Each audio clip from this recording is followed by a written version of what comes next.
In 2022, we saw some pretty historic moments when it came to Clash of the Castle. We saw the debut of Solo Sikoa, who is the current leader and head of the table and tribal chief of the Bloodline. As well as we saw the heel turn of Dominic Mysterio, who is arguably the biggest heel and has the most heat inside the entire company. And we also saw Gunther beat Sheamus, which many people consider to be the moment that everybody realized just how good Gunther is and what really made us realize that this Intercontinental reign is going to be amazing. So now here we are in 2024 and Clash of the Castle is back in the building with a pretty fire card. And in today's video, we're going to predict all the matches and try to figure out if we can tell what's going to happen on this card. Now, before we get into the video, if you guys enjoy professional wrestling content, make sure you guys subscribe to the channel. I'm super excited to have you guys here, and let's get right into this video. Now, this card is absolutely stacked with title matches across the board. And small disclaimer, I am recording this right before SmackDown, where we might get another match, which I'm going to predict as well on the card. So let's talk about that match that I'm going to predict will be on this card. It's the match that I think will be for the kickoff show. I think we're going to get A-Town Down Under and DIY. We've seen the storyline culmination between these two. We've seen them go on one-on-one matches between Ciampa and Theory, Waller and Gargano. And we're seeing the potential end of A-Town Down Under. I do think there is a massive opportunity here for Triple H to take the titles off of A-Town Down Under and finally split the two of Grayson Waller and Austin Theory so we can finally get that feud at SummerSlam. The biggest question that everyone has is, when we finally get these two to break up, are we going to have a situation where Grayson Waller just walks out on Austin Theory? Do we have a situation where Austin Theory walks out on Grayson Waller? Is it going to be a clean finish? I actually kind of want to see Austin Theory finally fed up with the fact that Grayson Waller has been somewhat disrespecting him, somewhat of throwing him into the fire and throwing him under the bus the past couple weeks and making it seem like he's the main guy. And I wouldn't mind if we have a situation where Austin Theory just walks out on the match, and that is how DIY hits their meet in the middle on Grayson Waller and end up becoming the new champions at Clash of the Castle. Now, if we don't get that match booked, just disregard that whole thing and let's get into the real card. A women's triple threat match for the titles. We have Bianca Belair, Jade Cargill, Unholy Union, I believe they are called, with Alba Fire and Isla Dawn, Shayna Baszler, and Zoe Stark. I am actually super excited for this match. I'm a big fan of almost every single woman in this match. I think Alba Fire is one of the most underrated women on the women's roster. I think Zoe Stark is a future up-and-coming star. I think everybody likes Shayna Baszler. How can you not like Bianca and Jade? And we all know it's a little consolation prize for Alba Fire and Isla Dawn to be in this match because it is in Scotland and they're Scottish. I do see them doing pretty well in this match. And the big problem that I have here is, do they get pinned? Like, is their spotlight on this match going to be one of them getting hit with Jaded and getting pinned? That is the, like, tough part where it's like, hey, I do get a card at home, but do I end up on my back? Is that, like, the consolation that I get here? With that being said, I just don't see how Bianca and Jade lose this match. I think Bianca and Jade are like the Power Rangers. They're like the David and Goliath with the rest of the women's division as a tag team. Like, you literally have the two strongest, most badass women on the roster as a tag team. Now is not the time to make them lose. Now is definitely not the time to split them up with a heel turn with either one of them. I do think they handily win this match. I hope there are some good spots for the other women. I don't know who's going to pin who, because I know a lot of people will be like, well, who's going to get pinned? If I had to guess, I think Jade Cargill pins Isla Dawn. But, you know, with this match, who knows? Moving on to the Intercontinental Championship, we have Sami Zayn and Chad Gable. We have potentially a massive moment going down in this match. The WWE has clearly been building this storyline for months now. We've seen Chad Gable help Sami Zayn win the title. We've seen Chad Gable turn heel on Sami Zayn by literally grabbing him out of his wife's hands and German suplexing him in front of his hometown crowd. We've also seen potentially the end of the Alpha Academy in this storyline. We have seen that they are not happy to be in there, but they don't want to admit that they're not happy to be in there. We see them sad every week. Maxine hurt her ankle. Tozawa's too scared to even talk. Otis is over here losing his mind. It's getting crazy out there. The most interesting part is that the fans don't even care about this match. The fans care to find out, is Otis finally going to turn on Chad Gable? I do think Otis is going to be involved in this match. I think he's going to play a massive part in this match.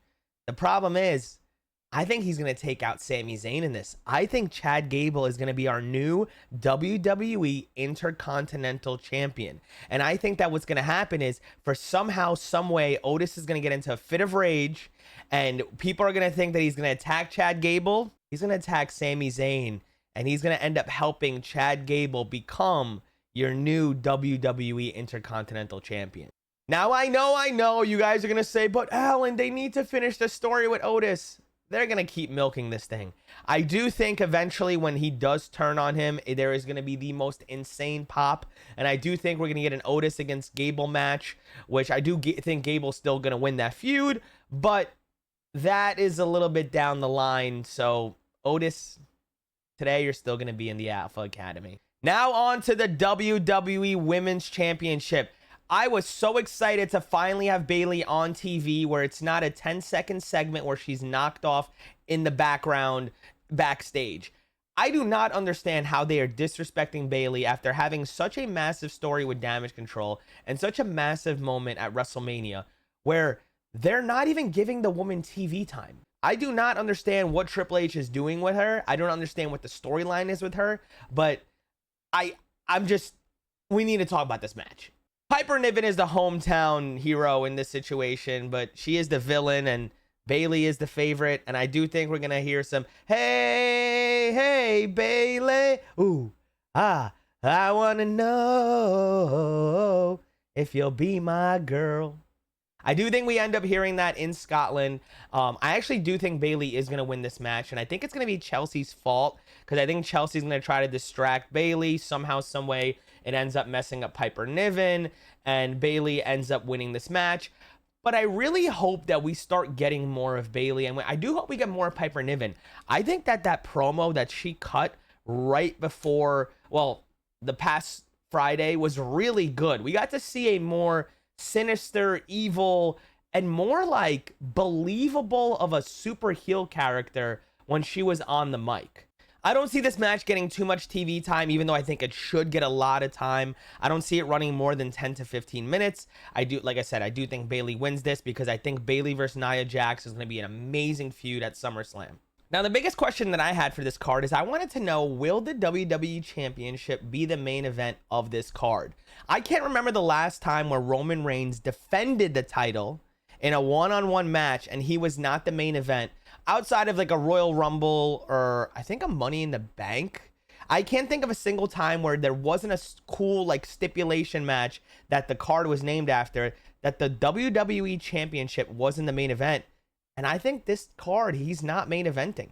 Cody Rhodes and AJ Styles are going to have an I Quit match. That means whoever says I quit loses. You guys going to ask me, why did you just tell us what an I Quit match is? Well, in the comments section of all my TikToks talking about it, people are like, what is an I Quit match? So that's literally what the stipulation is. Whoever says I quit in the match is the loser. Anything else goes. You could literally hit him with a bus if you wanted to, but that's obviously not going to happen. But will that happen? Nah, right? No way. But first person to say I quit loses the match. I might sound crazy when I say this.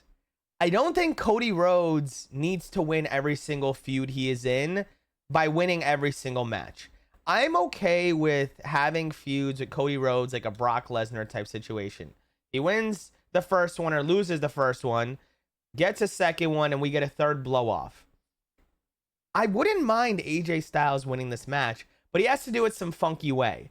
Give us some Miz Cena type thing where when Cody said, I quit on Friday Night SmackDown, AJ Styles had a little tape recorder, recorded it, and it plays, and or it plays on the loudspeakers or whatever, and Cody loses the match. Now everyone's gonna say, why are they gonna copy something that already happened? I feel like Triple H has been throwing us a little bit of a hint with this match in general. He had Mark Henry's storyline with John Cena get used, where AJ Styles faked his retirement on Cody Rhodes. On the previous SmackDown, he had AJ Styles do the Batista, give me what I want. And I feel like this upcoming SmackDown on Friday, we're going to get a little bit something interesting that's a nod to an old feud or something that happened in the past, which I believe sets us up for knowing that we're going to have a funky finish.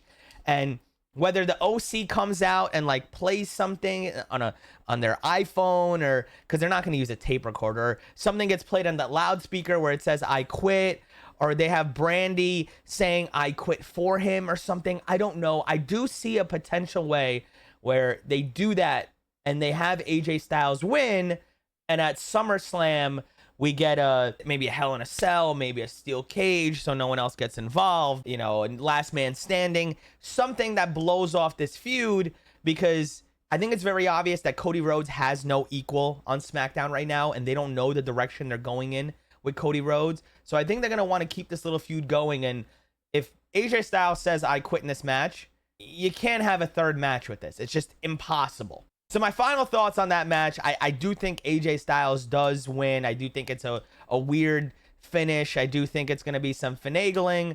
And I do think it sets us up for SummerSlam, AJ Cody again. Now on to the main event of the evening. Damian Priest versus Drew McIntyre for the World Heavyweight Championship.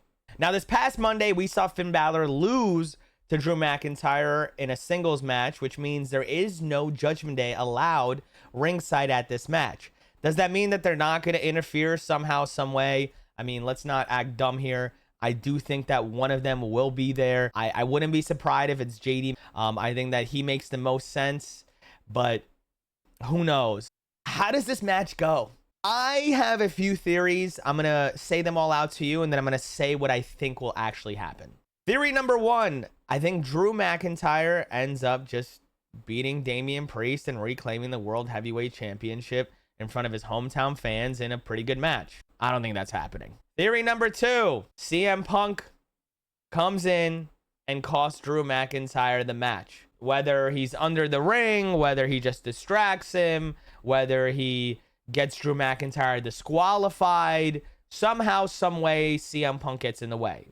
Let's bookmark that. And then the last one is Judgment Day comes in, interferes, ruins Drew McIntyre's moment at home, and Damian Priest walks out as the World Heavyweight Champion. I don't think they would do him that dirty with just having the Judgment Day involved. I do think you need to have someone bigger, someone iconic, some kind of moment that's going to be talked about if we're going to have Drew McIntyre lose. So I don't think that's what's going to happen. So let's go back to what we bookmarked. CM Punk is a vital part of Drew McIntyre's story. And I think Drew McIntyre's current character is all about getting angrier and angrier and angrier every time he gets screwed over. Every time he feels like he was screwed and he didn't get his opportunity and it was never fair.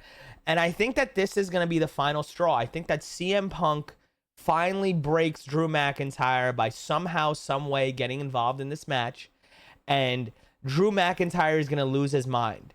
He lost his title at WrestleMania after finally winning it. He's been embarrassed every single week with people doing CM Punk chants. The only way that he was able to sell merch, according to CM Punk, was if he had CM Punk's name and face on the shirt. So I think this is where we get the most unhinged version of Drew McIntyre when he loses to Damian Priest with some interference from CM Punk.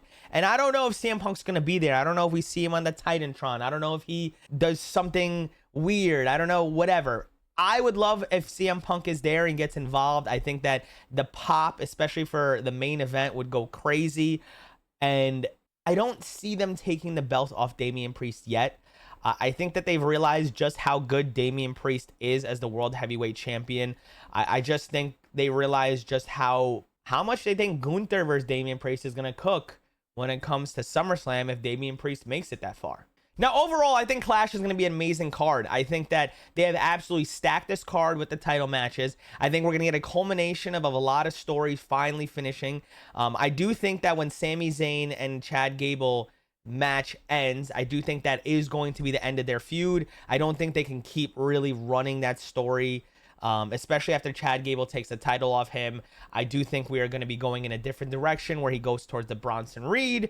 I think Bianca Belair and Jade Cargill will finally break away from Shayna Baszler or Zoe Stark and Unholy Union. You know, maybe they go up against Carter and Chance. I have no idea what's going to happen with that one. Bayley and Piper Niven, I think that we know that Bayley is going to start moving towards her feud with Nia Jax. And I think Damian Priest is going to be looking towards Gunther and Imperium with his Judgment Day fellas, while Drew McIntyre and CM Punk begin their little feud to the next level. With that being said, are there any predictions where you think I am absolutely out of my mind, or any predictions that you have that you think are maybe hot takes, or you think are different than what everyone else is thinking? Let me know down in the comments below. And if you guys enjoyed the video, make sure to subscribe, like the video, turn on notifications so you can see all the future videos. With that being said, I hope you guys enjoyed Clash of the Castle on Saturday. I hope you guys had fun watching the video. I love each and every single one of you guys for spending your time watching the video and with me. I love y'all. Peace.